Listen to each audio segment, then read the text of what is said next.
السلام علیکم ورحمۃ اللہ وبرکاتہ۔ امید ہے کہ آپ خیریت سے ہوں گے۔ موت ہر ذی روح کے لیے یقینی ہے، اور جب کوئی مسلمان وفات پا جائے تو اس کے لیے کچھ ضروری اسلامی احکام ہیں جنہیں جاننا ہر مسلمان کے لیے ضروری ہے۔ آج ہم سیکھیں گے کہ موت کے بعد کیا کرنا چاہیے، تو ویڈیو کے ساتھ جڑے رہیے گا، اور اگر چینل پر نئے ہیں تو سبسکرائب لازمی کیجیے گا۔ سب سے پہلے کہ آنکھیں بند کرنا اور دعا پڑھنا۔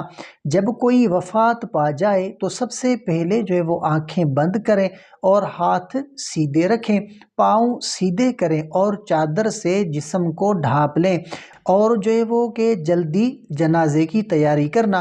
نبی کریم صلی اللہ علیہ وآلہ وسلم نے فرمایا کہ جنازے میں جلدی کرو، اگر میت نیک ہو تو اسے جلدی ثواب کی طرف لے جاؤ، اور اگر بری ہو تو جلدی اس سے چھٹکارا حاصل کرو۔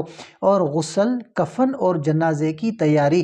جلدی سے میت کو غسل دیا جائے، کفن پہنایا جائے اور جنازہ تیار کیا جائے۔ میت کو زیادہ دیر تک گھر میں رکھنے کی ضرورت نہیں، اور اگر میت پر قرض ہو تو جلد از جلد ادا کیا جائے، کیونکہ نبی کریم صلی اللہ علیہ وآلہ وسلم نے فرمایا کہ مومن کی روح اس کے قرض کی وجہ سے رکی رہتی ہے جب تک وہ ادا نہ کیا جائے، اور جنازے میں زیادہ سے زیادہ لوگ شامل ہوں۔